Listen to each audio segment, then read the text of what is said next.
is that the report itself clearly says that with regard to toxicity of heavy metals in food crops, which it names a number of them, cassava, plantain, vegetables, and also some of the other root crops, it is clear that overall, the levels of toxicity, except for lead,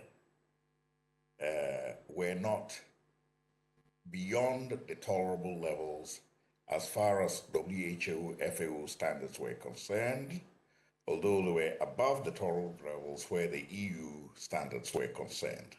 That is lead in particular. Now, that does not mean to say that,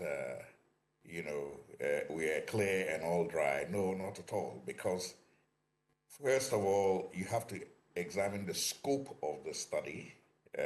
Where did these crops come from? Were they location specific, etc.? To get an idea. They said food crops. Does that mean cassava all over Ghana or Atiwa West, to be specific, in the eastern region? So essentially, if you are an exporter wanting to buy cassava from Ghana, and they tell you that Atiwa West has toxicity of this amount, are you to assume that the whole cassava in the whole country has that? No.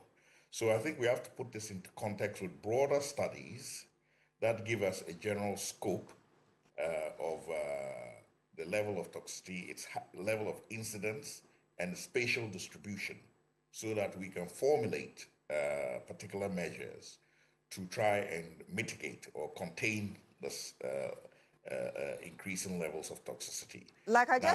Now, that is one point. The other point is that we mustn't overly focus, although our attention has been drawn to mining, we mustn't overly focus on mining alone, because the most highest toxicity we have now is in lead. And the highest source of lead toxicity is in the emissions of cars in cities.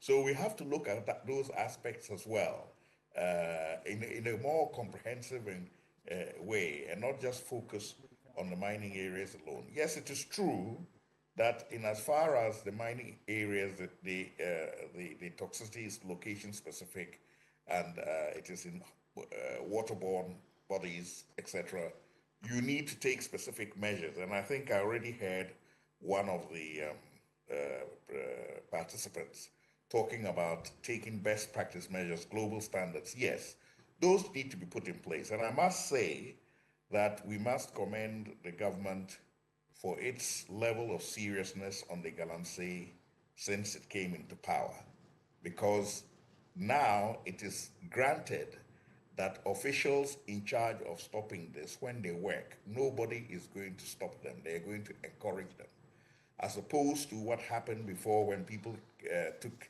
excavators and they got sacked from their jobs. I think that is a very clear signal that we need clear direction from the top, which is unopposed to say that we must stop this, and then we all work to stop this, and that people don't get punished for doing the right thing. So it is a good change, but having said that, that alone is not enough. We have to set the standards, set the mechanisms in place, and ensure that the policy is enforced broad scale. Indeed. And let me ask you this quick question before I go to Mr. Bismarck Owusu there. Having studied the report, aside from the bit about political will, which you're praising this current government for, what goes through your mind as regards what might have contributed to how far we've come down the drain when it comes to chemicals in our foods? I think, first of all, we have a number of sources of toxicity of those heavy metals. We have agricultural use of pesticides and fertilizers, etc., which, truthfully speaking, is not really that high as a source of these heavy metals in soils, because the amount of it used, 20 kilograms per hectare, with a limited percentage of the land being fertilized, is not of the scale that should trouble us at this stage. But having said that, we need to look at imported foods as well, because there's another study that looks at imported spices. And there's quite high levels of toxicity in those imported spices, which we add to our food as well. So this is basically what I'm saying. We must take a comprehensive look. We must look at them, go to the market, sample all the things that are there, a number of markets around the country, both imported and local. And then when we go to an area, if we're looking at the soil as the source of the toxicity, we must take enough samples for it to be representative not only for a location but for a soil type and a soil series, etc. And then also particular plants. That involves a lot of money. And I have to be honest with you, I'm not sure that EPA alone can do that job. That is where now we have to say to companies which are in certain areas, you have to bear part of the corporate social responsibility for ensuring that the standards of toxicity are maintained and enforced. In which case, certain amounts of samples that are taken, they should pay for it, for the analysis, because it's a lot of work and it's a lot of cost. So in essence, we should have participation from the private sector in the areas of operation to ensure that the standards are being met. If we leave it only on the public bodies, it will be too heavy a burden for them to bear, bearing in mind that they are not well resourced in the first place. The other issue, which I think is also important, and it's a policy issue, going forward, we've already seen how with the initiative, with the gold board, those amounts of gold that are normally smuggled out of the country have now become part of mainstream so much that they have even strengthened the cedi. A percentage of that should be taken for reclamation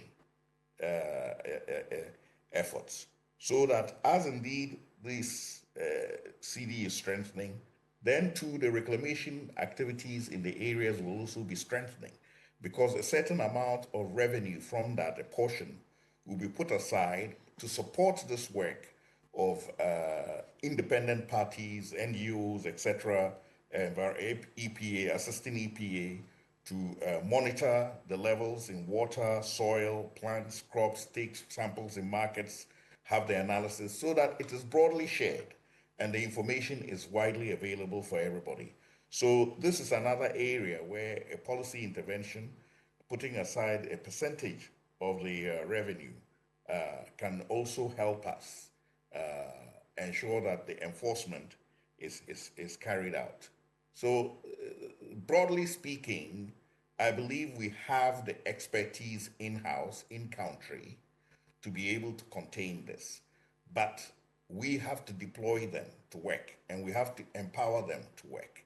And the policy framework must be such that they are rewarded for pointing out where excesses occur, where enforcement is not being done, not that they get disincentives and punished when because some big people are involved and they're supposed to keep quiet.